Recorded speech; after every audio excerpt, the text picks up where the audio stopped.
think we're good to go.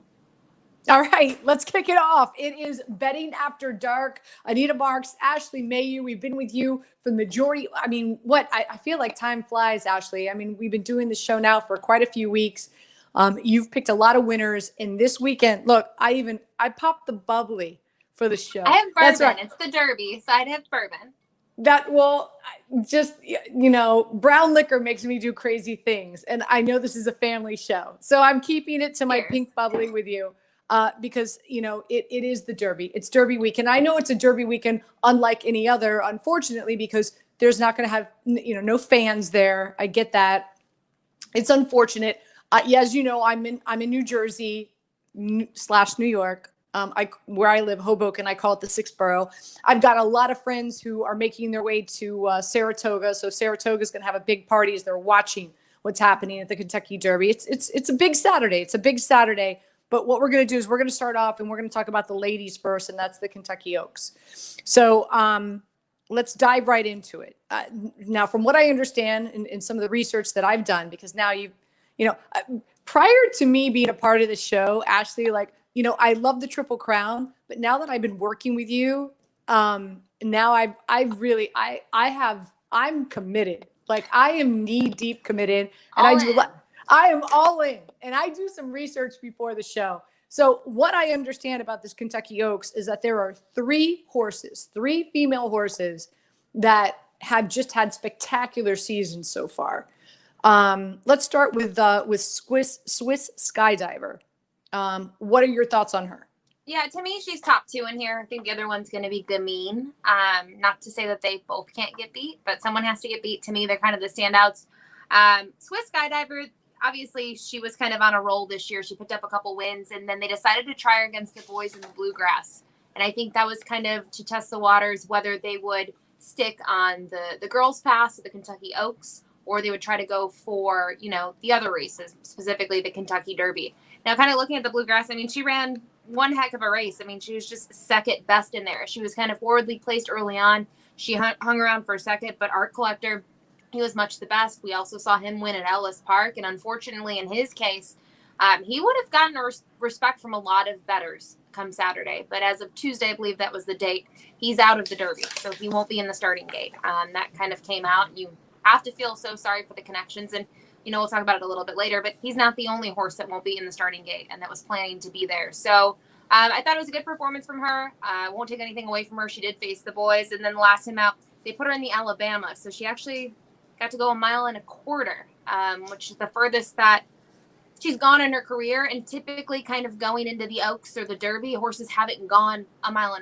That's always going to be like the test. But with the Oaks, I mean, it's at 1.125 miles. So now she's going to cut back in distance. But I just thought the way that she won the Alabama, she won pretty easily. It wasn't shocking that she won. She was favored in there, but she drew clear. She opened up, and then she had enough left kind of in the end to, win by 3.5. So pretty easy performance from her. To me, like I said, she's top 2 material. If anyone's going to be her main competitor, probably on paper, it's going to be the 5, Gamine. Well, let me ask you this, because I was reading, she's had 8 different races in 8 different tracks. Is that a red flag for you at all? No, I mean, a lot of these horses, you're trying to acquire points, whether it's for the Derby or to get in the starting gate for the Oaks is a little different. But the Derby is a prime example of it, too. You see these horses travel. I mean, you're going for these grade 1 races, and you're going to go from track to track. Maybe you'll stay on a circuit. You kind of see Gamine. She's been in New York for her last 2, but that's just what it comes down to. It's no different kind of than, when you play football, you got to go to different places. You got to play in Denver. You got to adjust to that. You got to get to a different environment. It happens all the time in horse racing, especially at these high levels. All right. I love the football analogy. I always think of Denver. I just know, and I've been to Denver and I love hiking there. And my first day there, I feel like death. And then I'm fine. But it is just a different atmosphere. And it's the same with horses, right? They're going to the East Coast to the West Coast. Well, they're shipping. I mean, you got a 1,000-pound animal shipping across the country. It's going to take a toll on some of them more than others. So it's interesting. All right. As always, well, first and foremost, obviously Saturday's going to be a big day, larger than normal, right? It's one leg of the Triple Crown. So there's going to be a lot of people, maybe not your most, your average bettor in horse racing. there's going to be some people that just kind of dabble when it comes to the Triple Crown. So really important to let people know, there's a number of places. What's your favorite place for people to go online and put some money down on these horses, Ashley? Well, I feel like I'm biased. We also use DRF right now, but I use DRF bets usually, or NYRA bets. Those are my top two. I am a New York resident. So, anywhere you can go. Now, it is different by state. Certain states, you can't use certain ADWs, but during the pandemic, that's always been a great thing, is that you can just dig out your phone, your tablet, your laptop. You can deposit money from your checking account, your credit card, however you want to do it, and you can bet instantly. So a good reference, you can go on America's Best Racing page. They kind of have a how-to guide to do that and give you different options as to where you can set that up. But if you're a casual bettor, you're probably not really interested in the rebates. But if you're a heavy bettor, that's where kind of people do kind of, they shop around. They shop around for the best rate for what they're looking for. All right. And as always, every time we break down a race, you tell us how to bet it. So if somebody's going to lay some coin on the Kentucky Oaks, what do they do? Yeah. So looking at the other horses in here, just to touch upon them quickly, I think the 5 Gamine is kind of on that same level as Swiss Skydiver. And these two really haven't matched up so far this, all in their career. So it'll be interesting to see them kind of go against each other. I mean, Gamine, she broke her maiden easily. Then she won at Oaklawn Park, but she was disqualified due to a positive test. But then she came back in the Acorn, and it was a field of 7, but she crushed them. She won by nearly 19 lengths, which is that's just complete crushing a field. She was much the best. And then last time out in the test, she only had 4 other horses in there, but she won by 7 lengths again. So she looks extremely tough.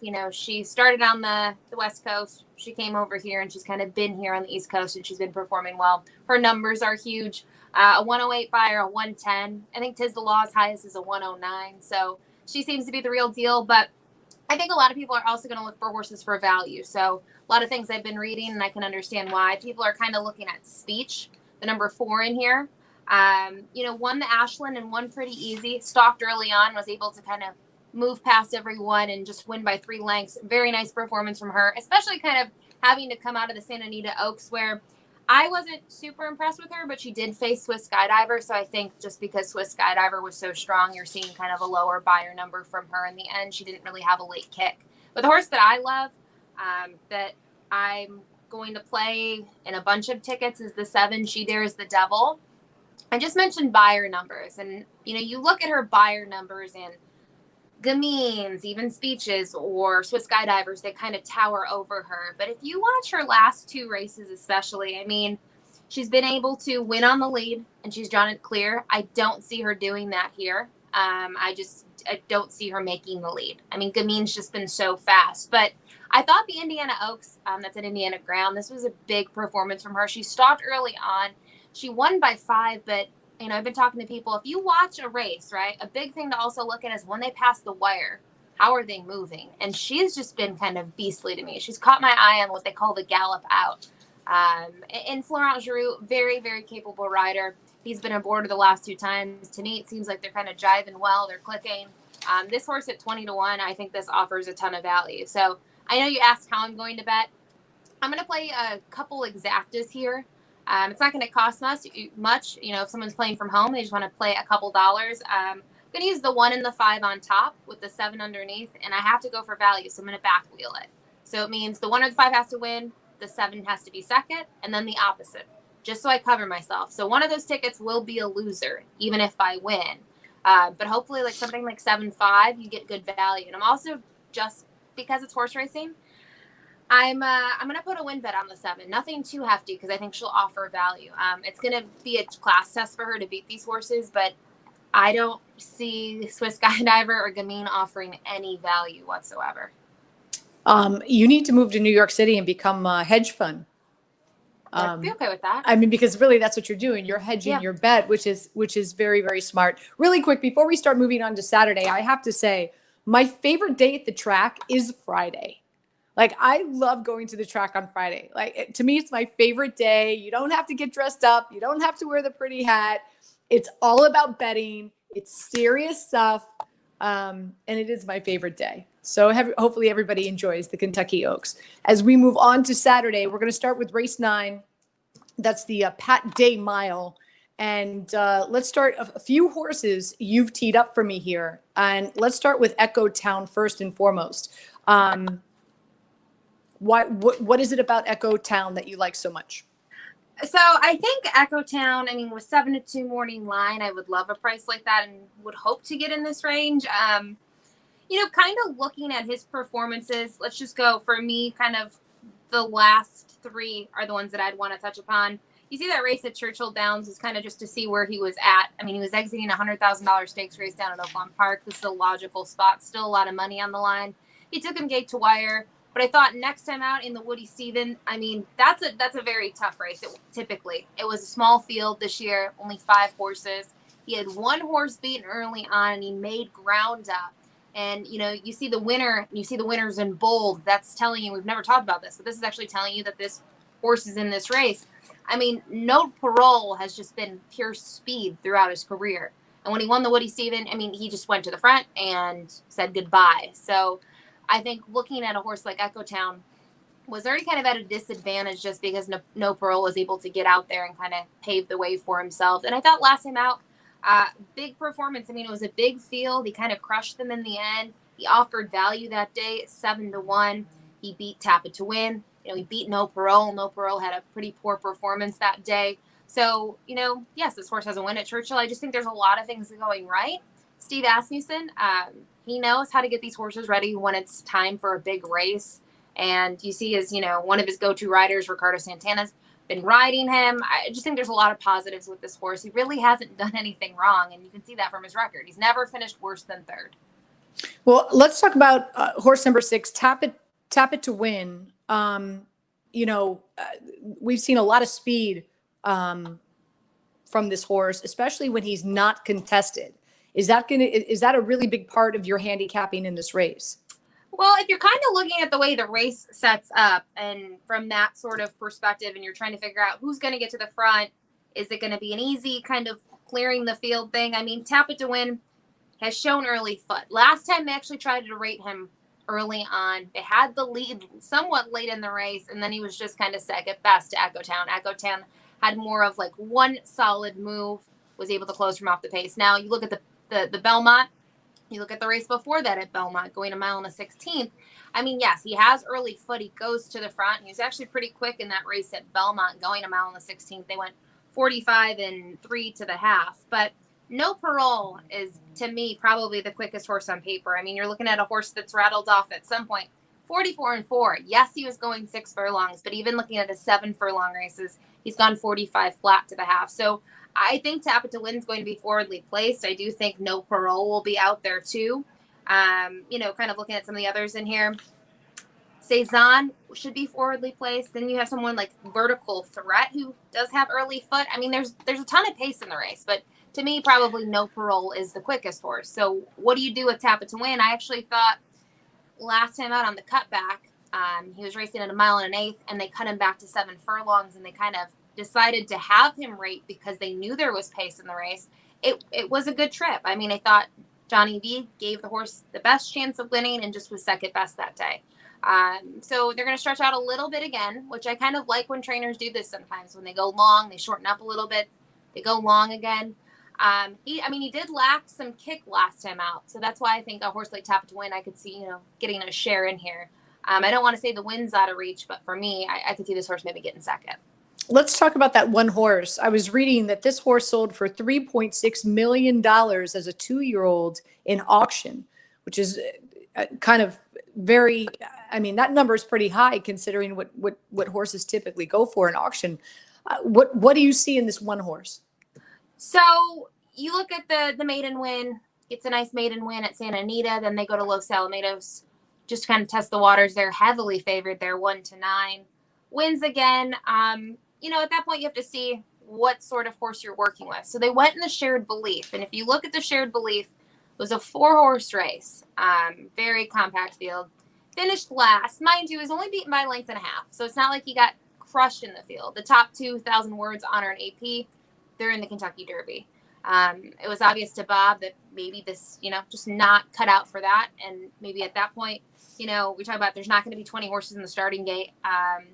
maybe they didn't think this horse had a chance of getting the starting gate. I don't know. I don't think this horse was Kentucky Derby material, kind of looking at the others and just seeing that performance. So I think, the mile is probably fine. We talked about this. It's a 1-turn mile at Churchill Downs, so it's a different setup from some other track configurations. But to me, I don't want to say the last performance was bad. It just wasn't excellent. I mean, you still finished last in the race. So this is a horse I would still use. You see Flavien Prat's not there. You see Florent Giroux's picking up the mount. He doesn't ride too often for Bob Baffert. I don't know what to do with this horse. It's kind of a head scratcher. At 3-1, I just don't like that price. To me, I like Echo Town more, but that's just a personal opinion. All right. And last but not least, let's talk about the 9 horse. Tell us, what do you see in this horse? And if you're going to play him come Saturday. This was another interesting one. People didn't really know what was going on with Rushy. Was Rushy going to try to go to the Derby? Like, who was going to ride Rushy? And I believe Castellano already had a commitment elsewhere. And you see Castellano rode this horse in the Bluegrass last time out, was 3rd, so finished behind Art Collector and Swiss Skydiver. He's been an interesting horse. Like, I really liked him after he won at Oaklawn 3 starts back. And then I thought in the Santa Anita Derby, he was 3rd there. He kind of finished mid-pack. He was the best of the rest. And you see the top 2 once again, Honor AP, Authentic. Authentic won the Haskell. Bolter in the starting gate for the Run for the Roses. But I'm interested to see him at a mile. Kind of looking at his last 2 races, especially the last one. I don't want to say that he fell flat, but he just kind of hung around there. You can kind of see he lost a little ground because the other 2 were just advancing so much more. So I kind of like him at the mile. I mean, he's had success at a mile in the past. So I think he's an intriguing horse. And another one that is going in this spot rather than chasing kind of the Derby dream. All right. I'm going to throw a curveball at you because this wasn't a horse that you and I had exchanged emails on prior to the show, but I'm curious to get your thoughts on Vertical Threat. 2 wins that he's had on dirt.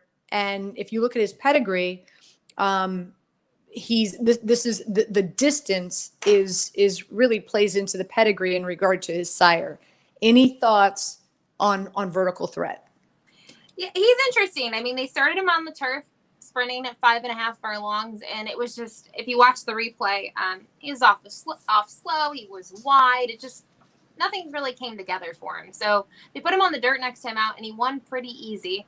And then next time out, I mean, he won the Smiling Tiger again with ease. Now he's coming in from the West Coast. This is going to be a huge class test for him. He's never raced in a graded stakes race in his life, and in the field that he faced last time out, nothing to brag about. I mean, you can see it's a kind of a restricted race at Del Mar. So they must maybe think he really has potential. And I could see that basically because of the way that he's won. He's just kind of edged clear and just put on a show. So for a horse like him, I mean, I could see why people might use him underneath in his tickets. I think it'll be probably hard to maybe put him on top, but never know. All right. As always, you break it down for us. How should one play this race? I'm going to use Echo Town on top. I'm going to be bold. If I were playing like a multi-race wager, I'd probably go a little bit deeper. But as far as the top spot in here, I'm going to use Echo Town on top. We'll probably make a win bet on Echo Town. And then for me, I think from a value standpoint, I think we talked about Tapa to Win, Rushy, Cezanne. I think they're all going to be in the same price range as far as shopping. I think they're all going to be around that 3, 4 to 1, 5 to 1 bubble. So I'll use them all underneath. But I think this is a race that, depending on the odds, I would maybe play a trifecta. I think Vertical Threat's a horse I would probably use for 3rd. Kind of looking at a horse at a price. I think you're going to get a price on that one. I loved No Parole throughout his career, and I just thought last time out it was pretty disappointing. He just kind of quit in there, and he's done this once before, but the track was sloppy that day. So for me, Echo Town's my top pick. Then I'll use Tapa to Win, Rushy, and even Cezanne for 2nd. And then I'll probably add some horses for 3rd. But I think this is a race where I think once you're watching the race, that's the great thing. You can be on your phone and you can bet last minute. That's where I'll be like, okay, what horses offer value? What direction I should go? And somebody like me who has your direct cell phone, call me up. Then obviously I'm a winner chicken dinner. All right, let's move on to race number 12. That is the Derby City Distaff. Let's talk about the 8 horse because I'm getting the feeling based on your notes, this is the one that you're really eyeing in this race. I am. I will say last time out, I liked her. I didn't love her. Kind of looking at her, I mean, if you remember, I mean, she did win the Kentucky Oaks here. That's what she won last year. Very, very impressive in the Kentucky Oaks. She took them gate to wire. It was a field of 14.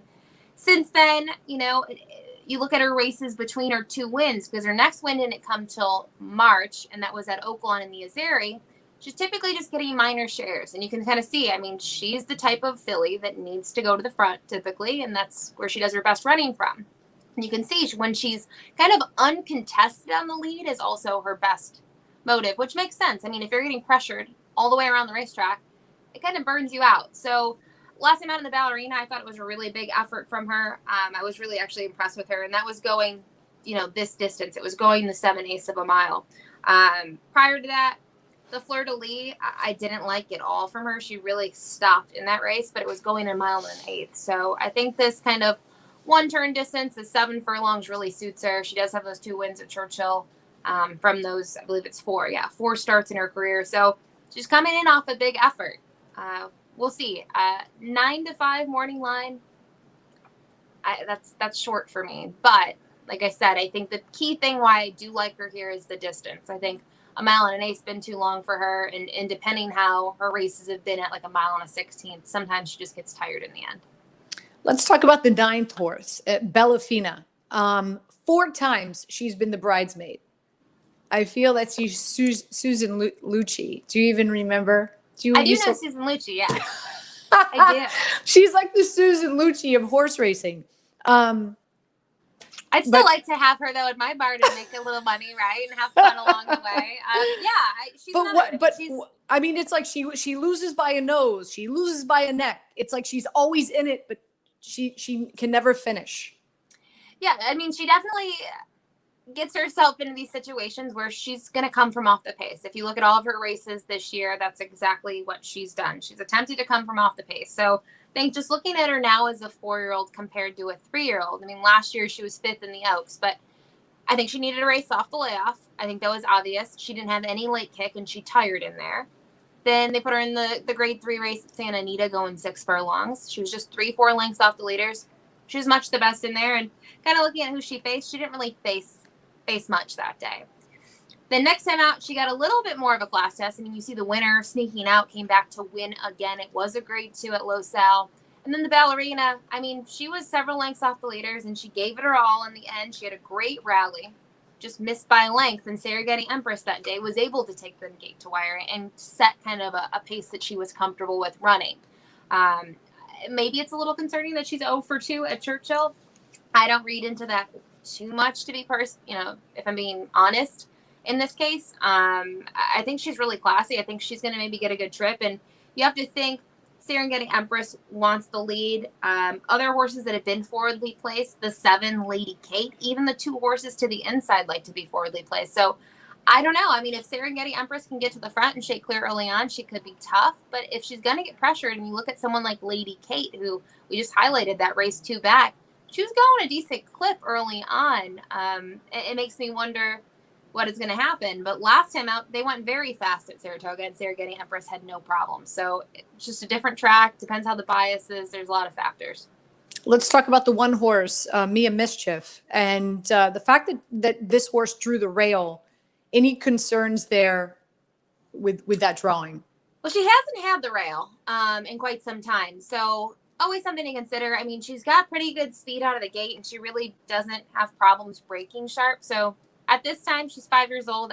I don't read into it too much. I thought in the Madison, it was a pretty nice effort from her. I mean, she did get the lead late. I can't speak right now. The lead late. And this is a race we talked about. Guarana looked like the horse to beat. No one beat her that day. She was able to win this race, and she offers value. You know, last time out, she was 8 to 1 just because Guarana just took so much money. I thought it was a really good performance from her. She just wasn't the best horse once again. I just think she kind of outclassed by Guarana. But the previous start, you know, it's kind of hit or miss with her, whether she has like a late kick or not. You look at the race in the winning colors, the grade 3. They did go pretty fast in there. You can see the fractions, 21-1, 44-2, 56-2. I mean, very fast. And she was already chasing hard in that race. Belle's the one who's in this field, ended up being the winner. And she kind of was able to capitalize on that speed because she was further back in the race. And she had a lot left, where I think Mia Mischief was just kind of always just chasing very hard and got burned out. To me, I think from a value standpoint, she was the one horse that screamed value to me at 6-1 morning line. And I really think she can be in the top 3. I don't think that's out of her reach, just looking at her performances. I mean, she's just been very tough. She's 5 years old. She likes Churchill. I thought, like I said, the effort last time out, I thought that was pretty big. So she's my price horse in here. If we can get 6-1, I think that's great. All right. Last but not least, tell us about the 10th horse. The 10 is CC. I have been in love with this horse, not in love with this horse. I think her last 2 starts, I've just been left wanting more and just not getting it. She was kind of really hyped up after her win in the Apple Blossom, because they did take her from California during the pandemic to ship her to Arkansas at Oaklawn Park in Hot Springs. And kind of looking at the trip that she got, she's kind of wide in there. She did get in a good position early on. You see, it was a deep field. I mean, she was 5th early on, still in that first half of the bunch, was able to make ground up, and she really had to kind of dig for everything that she could to get her head down in time, and she did. Then you see next time out when we saw her back at Santa Anita and she shipped back for the Santa Maria grade 2, she just didn't have a late kick at all in there. She just kind of fell flat. I mean, you can see that from the run line, but if you watch the replay, I just wasn't impressed with it. I mean, she was favored that day. So it looks like they did some regrouping with her. They took her to Del Mar. They put her in a grade 1. And once again, I mean, she just doesn't have a late kick. And I think if you look at the race from the Apple Blossom, you probably really like her in this spot. But to me, she's just kind of missed a step in her last 2. So 3-1 morning line, I thought was going to be short on her. I mean, you see Johnny V's climbing aboard. Victor's not there. I liked her, but I have this love-hate relationship. So now I'm on the part of where I don't love her that much. The fact that this is a shorter distance, are you more on the side of love than you are? And I hate you. I don't like using the word hate. Are you more on the side of love than dislike? Dislike? I mean, she, like, your last win, you know, was at 1 mile and 16. Prior to that was at a mile. Not convinced the cutback. I mean, it could help her. I mean, she's had good trips sprinting, and maybe if the pace is hotter, she'll be able to close from off the pace and get that trip, because you kind of look at the Apple Blossom. I mean, they went 45 and 2 to the half for 1 mile and a 16, so the pace is there. So, you know, she does come from off the pace, which there's two things there. Does she need the extra ground, or is it the tempo that's getting her there? So I think if the tempo's hot, you know, and she's got a late kick, she should be fine. But I'm just a little concerned in her last 2, kind of seeing how much money she's taken in those races that, you know, especially the 1-2 back. I really thought that was kind of her race that she should have shined, and she didn't. All right. So how are you playing this, Ashley? For me, I'm going to use Bellafina, who I know we talked about is kind of like always the bridesmaid, never the wife. Right. I'm going to use her and Serengeti on top, and then behind I'm going to use the 1 and the 10. I'm going to try to play a try as well. So we always talk about, I don't box trifectas, because if you start boxing them, you're getting all these combinations where if I really think a horse can only run third, I can save some money and maybe play the wager more heavily. So I want to play another try, and that try I'll play is going to be the 8-9 on top with the 1-8-9. And then I'm going to use the 1-8-9 and 10. And I was kind of looking for maybe a price horse that might offer some value, and that would probably be for third, would maybe be the 6, Sally's Curlin. So ticket won't cost that much. It's 2 over 2 over 3, I think. So $12 for $1. Not too bad. All right. Let's take a look at the race 13, the Turf Classic. And let's start with the 3 horse. Rock Emperor. Yeah. So first off, kind of looking at this race, going 1 mile and 1/8 on the turf, it's a grade 1. And if you start going through the past performances, you see Shed Brown's name comes up 3 times. Mike Maker's name comes up twice. They're kind of locked and loaded in this race. I mean, there's 10 horses and they have half the field. Ched has these 3 runners, one of which is Rock Emperor. He's another bridesmaid. I mean, he's a male horse, but same thing, right? He's just been second in his last 2. They've both been at 1.25 miles, so he's going to cut back in distance. He's typically sitting off the pace. 2 starts back, you see the Charlie Whittingham out at Santa Anita. He only had one horse beaten early on. We got a really good trip from Murad Ortiz. He just missed in a note by a nose behind United, who's been highly regarded kind of throughout his career. He came back after this race to win yet again. While he was favored in this spot, kind of the thing with him is he finished second, but he's actually disqualified. There was a disqualification in the race because I think it was around the 8th pole, just with an 1/8 mile to go. There was some bumping that went on, so he got placed to 3rd. Originaire was moved up to 2nd. And then in the Manhattan, last time out, again, went off as the favorite and was just 2nd behind Instilled Regard. And he just, I think the word that says it best here is he just got nailed on the wire. I mean, he missed by a huge effort from him. So to me, he's probably the one that stood out to me. But there are some other horses in here that if you kind of look, you see all these names in bold. I mean, there are several horses in here that have beat him in the past. I just think he's kind of just now getting to his peak. I mean, he is only 4 years old, and I think his last 2 performances, his Beyer numbers have been very strong, and he's missed by like the narrowest of margins.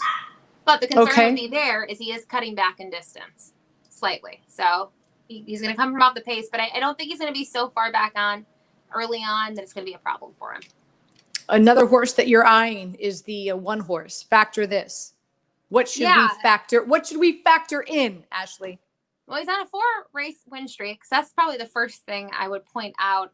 He's really had a great 2020. If you're looking at him last year, I mean, he still had 3 wins, and you can actually see them at the bottom. They're the last 3 races. So you can see those races in 2019, but he wasn't facing the competition that he's faced this year. I mean, he's been in 3 graded stakes races. And I think that's the key, that he's really matured as a 5-year-old. Looking at his first graded stakes race effort, that was at the fairgrounds. It was a grade 3. He went gate to wire. He had a big Beyer in there of a 102. He beat Synchrony, and he was a price that day. And, even next time out, that didn't really give him a vote of confidence from other people, because he still went off at 9-1, and he did the same thing. I mean, this horse likes to go to the front and tries to steal them gate to wire. You see in the race on the 21st of March, I mean, he won pretty easily in there. He beat a couple of other horses in here, one of which is Rock Emperor. And then, he came to Churchill for the Wise Dam.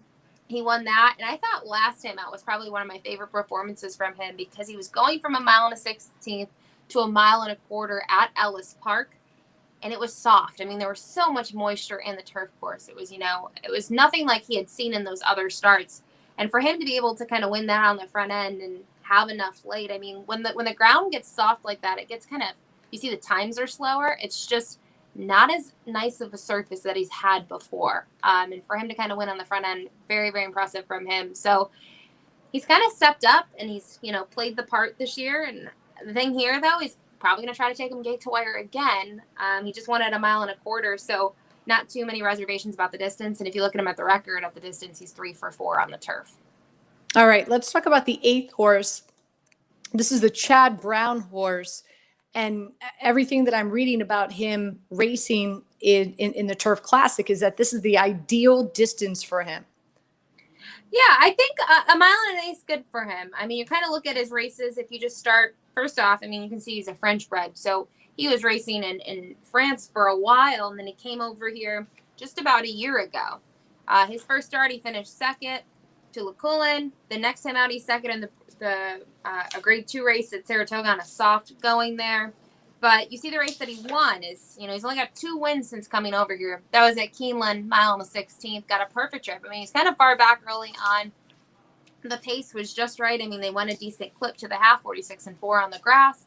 Was able to kind of prevail in there and was much the best. And, then they decided, okay, let's put him back in the grade 2, just 2nd best. But he didn't really race poorly in the Pegasus World Cup in that Turf Invitational.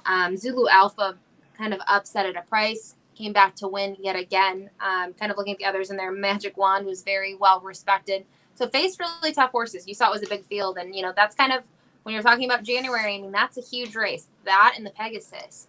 So a very nice performance from him. And then kind of as that first start off that layoff, I mean, it was a lengthy layoff. They put him in the Oceanport. I know Chad's got some horses there. Oceanport at Monmouth was a $100,000 stakes race. And this horse won for fun. It was a very, very easy win. So Paco rode him that day. Paco's listed again today. And out of the Chad Brown runners, hope that this will be the value of them. On the morning line, Digital Age and him are both 6-1. I think 6-1 would be a great price on him. I think this horse can improve second time off the layoff. Not worried about the graded stakes competition. Just wanted a mile and a 16th. So a mile and an eighth, like you said, distance is fine. All right. And last but not least, let's take a look at the sixth horse.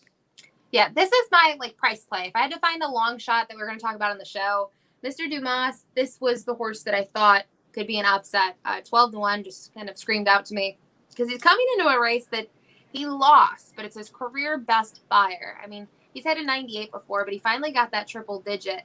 And I thought the trip that he got from Manny Franco, this horse showed a lot of promise. I mean, he was kind of wheeling in the stretch. He was eager. He just missed by a length. And Some Like It Hot Brown, who's in here today, he's the 9 horse, a little bit shorter of a price on the morning line at 8-1.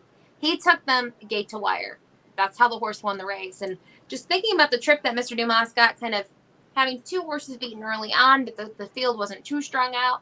He made up some ground, but just couldn't do it in the end. I don't take anything away from that performance. To me, that's almost kind of like a win in my book, just knowing that Some Like It Hot Brown went gate to wire. You look at his effort prior to that at a mile. He tried to do a similar thing, but it was just too short for him. He had some sort of a gain in the stretch, just not enough. So for me, I do like him at a mile and an eighth. I just think coming off such a big performance, Manny Franco's back aboard.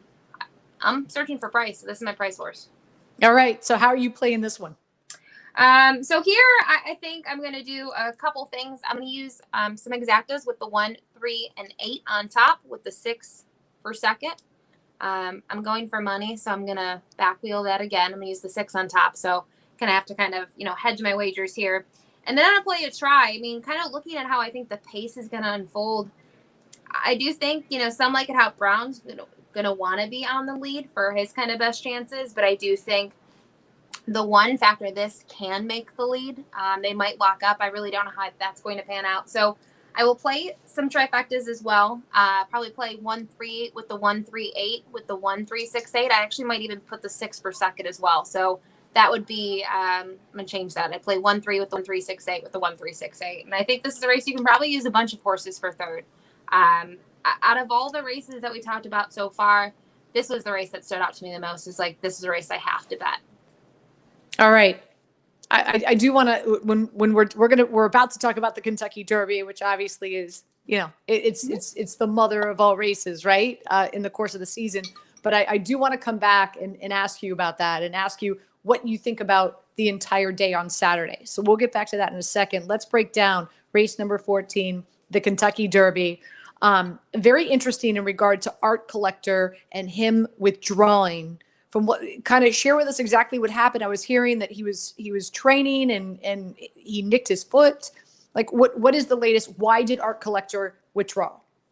Yeah, so I mean, you kind of hit on it, right? These horses, some of them have been at Churchill for a while now. I mean, another horse we'll talk about in a little bit, King Guillermo. He was up there for a while.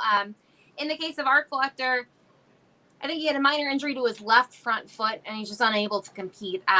It happens, and that's the unfortunate thing. And I think, the severity of it was enough for his connections to say, we're not going to race him in this spot. And I think they're doing everything right by the horse, but that's got to be devastating. When you think of a horse owner, I think everyone thinks of the Kentucky Derby. If you ask pull someone on the street, hey, you know anything about horse racing? That's probably the one thing that they'll share. And I think having a horse that can make it to the Derby is just such an exciting feeling. And then to be 4 or 5 days out and have that taken away from you, it's just unfortunate. But, I feel like almost every year, this just one horse that happens to, I got a scratch out of the starting gate, and it's sad in his choice. But like I said, they don't want to take any chances, and you can't blame them. Horse always comes first. But yeah, I believe it was his left front that he had a minor issue with. So there's no way that in 4 or 5 days it was going to be any better.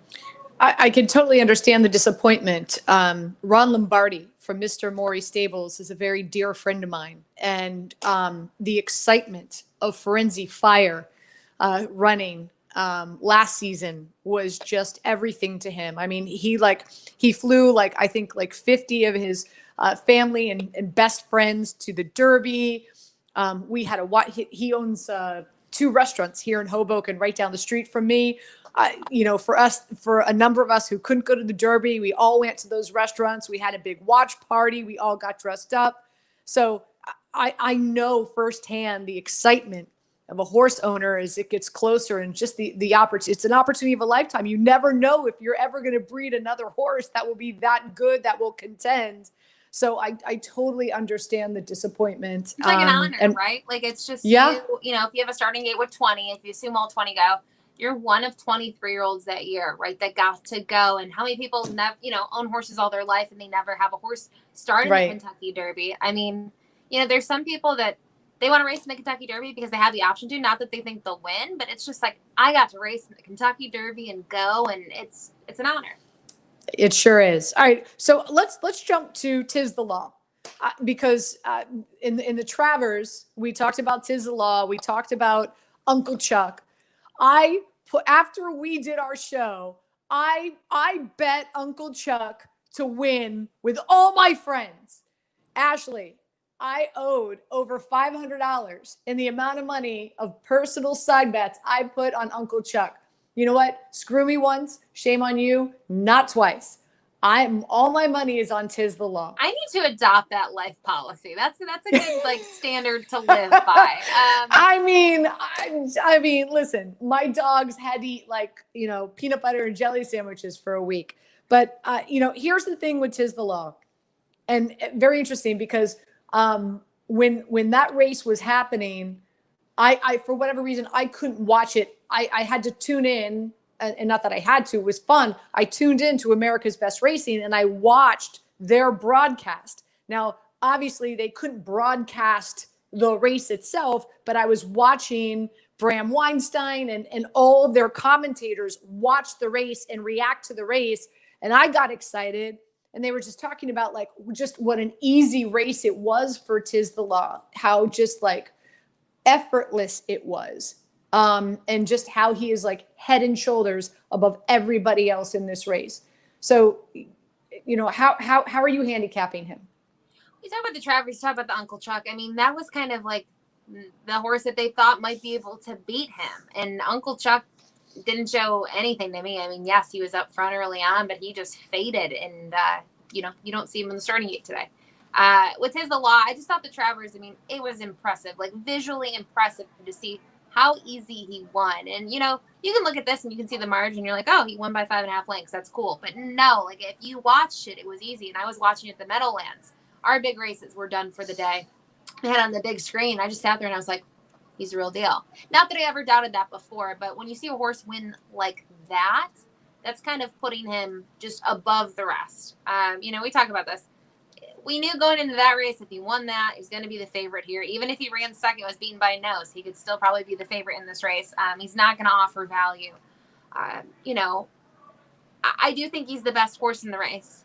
But, we kind of talked about this in our earlier show on ABR with Woodbine Live. I mean, horses, it's horse racing. Horses can get beat. The best race horses can get beat because we've seen it how many times, right?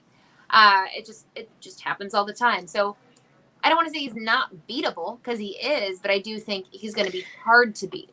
Well, let me ask you this, because he drew the 17th post, and I was reading that never in the history of the Kentucky Derby has a horse won from the 17th post. So is that start going to be difficult for him? Is there going to be a strategy here to make sure if he does win, what he needs to do so?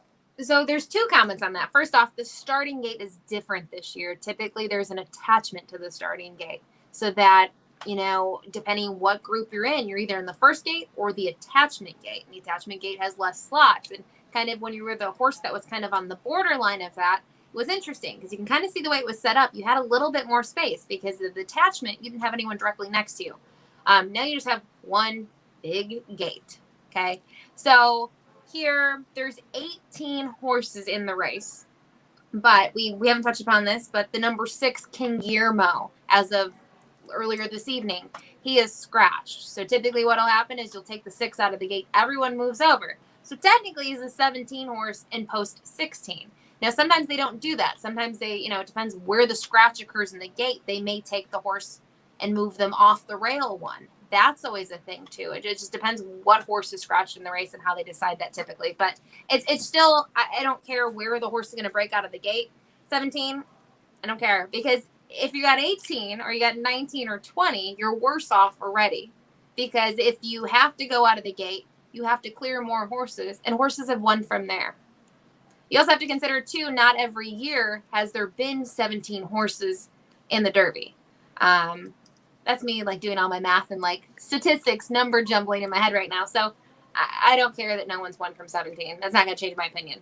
All right. As you said, King Guillermo. Are we rolling that R? Guillermo?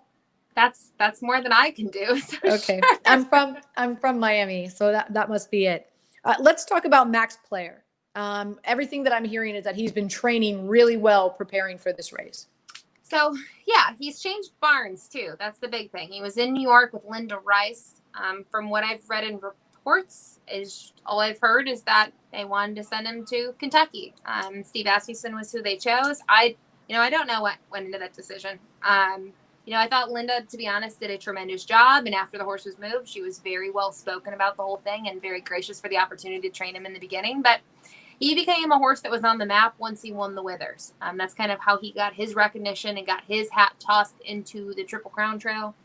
He won the Withers really nice at Aqueduct. He beat Shotsky, who's kind of talked about a little bit, a horse that likes to be towards the front, and Portos. Neither of them are, have continued on the Triple Crown Trail. But then in the Belmont, I thought he ran really well. I mean, you think about Tiz the Law and kind of the trip that he got and how it panned out for him. He got that nice stalking trip that he always wants, where he's like third or fourth early on. In the case of Max Player, he was almost last early on, pretty far back. And at that point, you have to think, Tiz the Law's already making this move. Max Player's moving up. He was third in there. I thought it was a pretty good effort from him. And then he tried to do a similar thing in the Travers. The race wasn't as big of a field. He wasn't as far back early on. But he's a horse that he's got kind of a late kick. And, people have talked about this. So you go to a new barn. Do you change the tactics with him?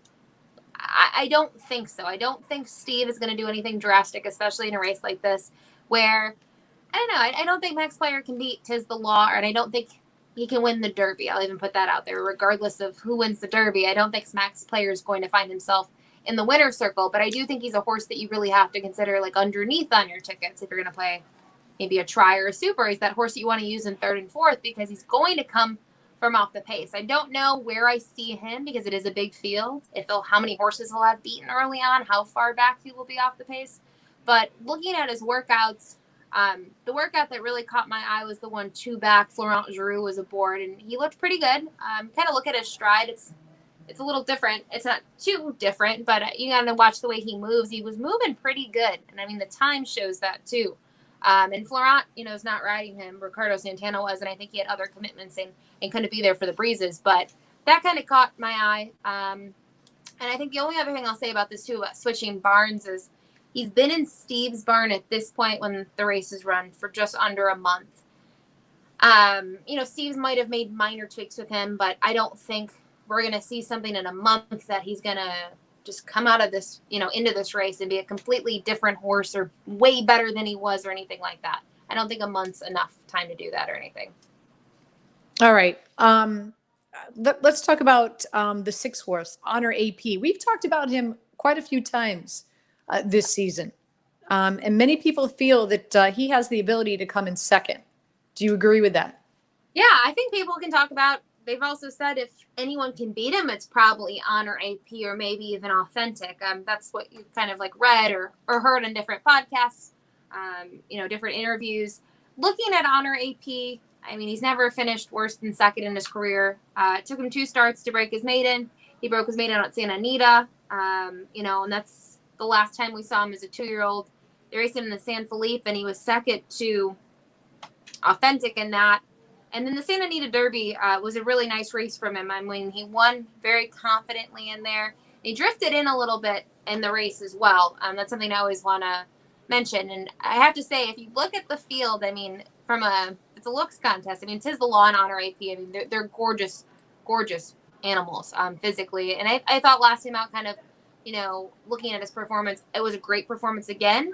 But he was just second best 1,000 words, and he didn't have a great early part of the race. There was some bumping that went on in that field. I'm personally not a 1,000 Words fan. I'll say that right here. That's why when I sent you my short list, he wasn't on it. You know, to me, I struggle with this race, and we've already talked about this race earlier on because it's the horse that finished last in the Pat Day Mile. Shared Belief being a small field, I have my doubts about it. I mean, you do see, you know, several horses are, you know, 2 of them have made this field, but I don't know. He was heavily favored there. He was second best. 1,000 Words stepped up and kind of shocked me to win in that spot. But I do think Honor AP, I mean, it's interesting to kind of come see him now on the East Coast. I'll still use him. I wouldn't be surprised. You know, he probably is the most logical horse next to beat Tiz the Law. All right. And what about, you just mentioned Authentic, the 18th, Authentic. the 18th horse. Yeah, so he's 1 of 2 for Bob Baffert. The other one is 1,000 Words.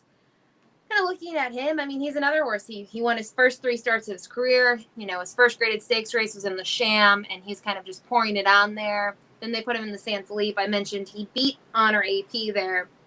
Then, you know, they flipped the tables. They've kind of had like a little bit of a rivalry in some sense. Authentic was second in the Santa Anita Derby, and then he just won the Haskell. You know, he was heavily favored in there, and he took him gate to wire. He just held on there, though. By a nose, and New York traffic was kind of coming up on him. It was a tight photo, but he was able to perform well at Monmouth. I don't think my thoughts on the Haskell, not an awesome field. The top 3 were probably the top 3 on paper, and everyone else was just a different level below them. So, you know, I do think he's probably another horse to use. I mean, he's going to be right outside, and I think knowing that he's got early foot, I mean, you got to think when you have that outside post, he's got to go. I mean, he's got to go out of the gate. I don't think you can really take back from that spot. All right. Any other horses? Yeah, I think my sleeper is the 15, New York Traffic. Oh, New York Traffic? Okay. Yeah, so I liked King Guillermo from like an underneath standpoint. We didn't really talk about this, but he spiked a fever today, and they didn't really talk much about it this morning. They wanted to kind of, you know, assess it with the vet and things like that, and it just ended up being it's not in the best interest of him. So they're going to try to regroup, just like some of the other connections, and hopefully be in the Preakness in October. I think it's on October 3rd. So kind of looking for prices. This is a horse that I've just like bet. And you want to talk about a bridesmaid? This one has just been stealing all my money. And actually last time on the Haskell, I was like, oh, I think this horse will run 3rd. I don't think he's going to have this late kick. I don't think he's going to show any of that. And I actually thought his Haskell race was probably the best race because he had some late kick, and he's kind of fallen flat in his last 3 or 4 races. You know, if you look at him, he doesn't really have a graded stakes win. He's got a couple runner-up finishes, but he doesn't have that win yet. You had to go back to January to find his most recent win, and he kind of poured it on in there. But he's just been this horse that's been kind of knocking on the door, but just doesn't have enough left in reserve. And I was really impressed with him. I thought that was a big effort from him. I was more impressed by his second place in the Haskell than Authentic's win, just because I liked that he was able to actually really close and almost got the job done. And look at the way that he's been training. You see his workouts. They've all been at Saratoga, and they've been very, very sharp. So I don't think he's lost a step coming out of that race. I mean, he's been breezing. That race was on July 18th. They gave him some time to regroup. And then his first work back was on August 6th, and everything has just been so sharp. Paco's ridden in his last 2, getting back aboard. I don't see him being far back early on. It's just not his style. So for him to have his best shot, he's got to be towards the front from the get-go. All right. Before you tell us how you're going to play this, how you're going to wager this, I'm just on a scale of 1 to 10, 10 being your highest in regard to your excitement level to watch this Derby race. Where does it stand right now, Ashley? See, I feel like if I don't say a 10, I sound like a bad person. No, you don't. I'm gonna say, what do you mean a bad today, person? You're asking me on Thursday at 9:25. I'm at like an 8. I mean, the Derby is just always a fun day of racing. I've gone to the Derby twice, and it's a lot of fun. It is going to be different. I was actually supposed to be there for the Derby. I was supposed to spend the week there and not going to be there. So that's probably a little bitterness there, but definitely healthier and safer at home with that. But it's an awesome experience. Like, I love going to the Derby, but I love watching it. And a lot of people have different parties and get together, and just it's a different time this year. So I think that probably plays into my 8.5 level right now. So the first and only time I went to the Kentucky Derby was the year that American Pharoah won the Triple Crown. At that point in time, I was working for NBC Sports Radio, and NBC had the broadcast. So I did the pre-race show for NBC at the Derby, and then I went to the Preakness, and I did the pre-race show at the Preakness. And then when American Pharoah raced at the Belmont to win the Triple Crown, I had then left NBC for ESPN. And it was like, I want to say my first week at ESPN, and ESPN had me go out to the Belmont, and I did a 5-hour pre-race show. And I got to know the owners of American Pharoah pretty well. They came out and they were on the show.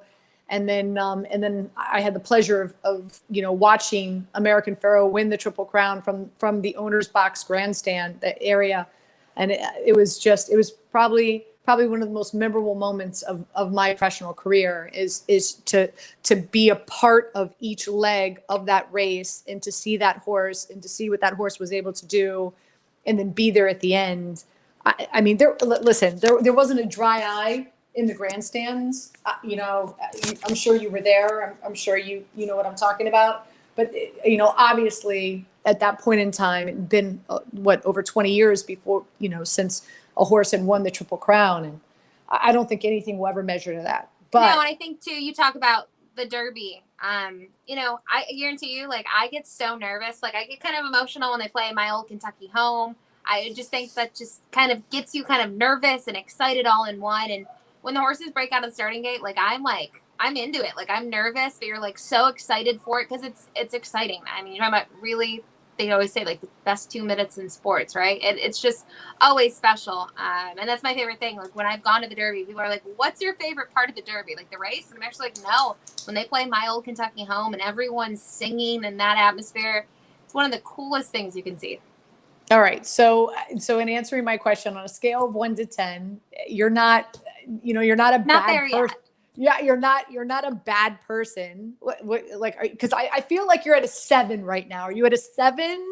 I'd say like I'm at like an 8.5. I think. Okay. Once the races start and I'm watching them, and you have the coverage of them, it's still not going to be the same. We all know that, and that's kind of the disappointing part of it, right? Because you're not going to see the crowds, you're not going to see the hats and the people drinking mint juleps, and maybe your entertainment's the infield. I mean, see some stupid stuff, right? But it just doesn't have that. I'm not saying it's not exciting, and we were kind of talking about this and on our earlier show. I think it's going to be interesting if Tiz the Law can win this, and he goes on to win the Belmont. There's the debate. Did he really win the Triple Crown? In my opinion, he did. And he did it in a different style. He didn't win at 1.5 miles, but he's had to be fit for so long. I think that'd be kind of like a really cool storyline to see. Some people will be critical of it and say that he didn't win a Triple Crown, but I'm a firm believer, he could be a Triple Crown winner. Well, it was it's like one of my best bets that I talked about on ESPN this week. So I'm hoping that it does happen. But with that being said, tell us, Ashley, how are you playing the Kentucky Derby? I'm going to, this is like a tough thing to do. First off, I'm just gonna make it really, you're putting me on the spot. I don't want to, so this is what you didn't know this question was coming. I know, but I go back and forth on this because as much as I think Tiz the Law is the winner, to play an exacta such as Tiz the Law and Honor AP, the pool size, like that has to do with it and the odds. Yeah, I'm going to make my money back, but I'm not going to make money, And I struggle because I'll be honest, when it started as a kid, like when I like price horses and I like a lot of them, I'll box 5 horses in exacta. For $1, it cost me $20. And when Mind That Bird won, I won $1,000, right? So the return was there.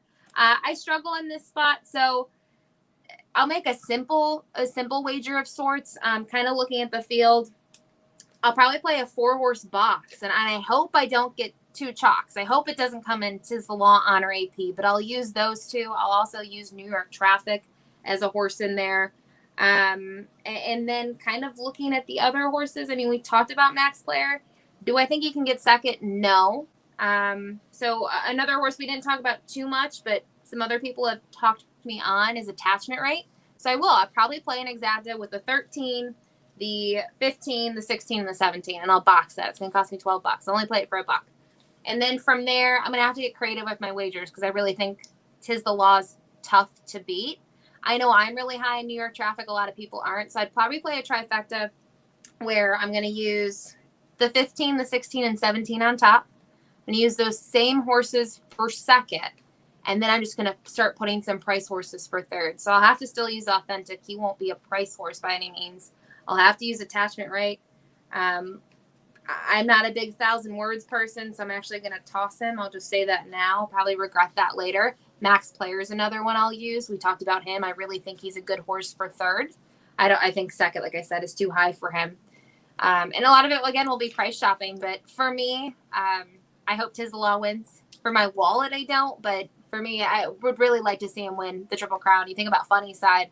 Funny Side, if you ask me, is probably my favorite racehorse of all time. He was a New York bred. I saw the last 2 wins of his career. And he won the 2 first dances of the 2 jewels. And he missed. So I think Sakatoga, I think they're really good for the sport. They've done a good job with this horse. So I hope to see him win. Well, I mean, and I think there's a lot of, I think there's a lot of excitement around this horse because you and a number of people that are very in the know in regard to horse racing feel that he has what it takes to potentially do that. So, yeah. Let's be honest, in a 2020 that has not been our best year, if that can be the silver lining in 2020 is that we have another Triple Crown winner, then God bless us, right? Let's end on this because we broke down a number of races, especially as well as the Kentucky Oaks on Friday. What is the one race that you are most looking forward to and also you feel the best about? Most looking forward to the Derby, 100%. I mean, that's just one of my favorite races every year. That one sticks out. I love the Preakness now. I won't say how I feel where I'd rank them, but you might have a guess that for me, going to the Preakness, I think is a really cool experience. And then the Breeders' Cup Classic. Those are kind of the 3 for me. But looking at the card and looking to kind of make money, I thought the Turf Classic, the race we talked about before this one, that was where I could see the price with, the Chad Brown runner we talked about, the number 6, Mr. Dumas. And I think, that's always kind of my favorite sequence on Derby Day is they're race 13 and race 14. Typically, you actually have races after the Derby. We don't have that this year. So I think kind of that late double I find to be really intriguing. Well, don't they usually, from what I understand, don't they have the races after the Derby just to try to control the traffic? I stayed until the end. Sometimes I think there's 2 races, and yeah, it's crazy because it's still going. And, a big thing in this, too, I will say, got to watch the weather. They've been talking about that. I don't know if you've seen any of the photos on social media this week with the rain that they get. I mean, they always say it's not Derby week unless there's some sort of rain. So that's something you always got to look for is the forecast at Churchill. I will say the last time that I went to the Derby, I drove home in one of the scariest thunderstorms and rainstorms I've ever been in. And it's just Derby. It was fine all day until then. So. Well, Ashley, great stuff as always. I think you're so talented, and this is so great. And you not only because if you've noticed, I've been sitting here, I've been taking all my notes. You're in school. Jeez. Yeah, I know, right? So I've been taking all my notes. I'm excited for Saturday, and your knowledge and your analysis is priceless. So we so appreciate it. Everybody, thank you so much for tuning in to Betting After Dark, America's Best Racing. I'm Anita Marks.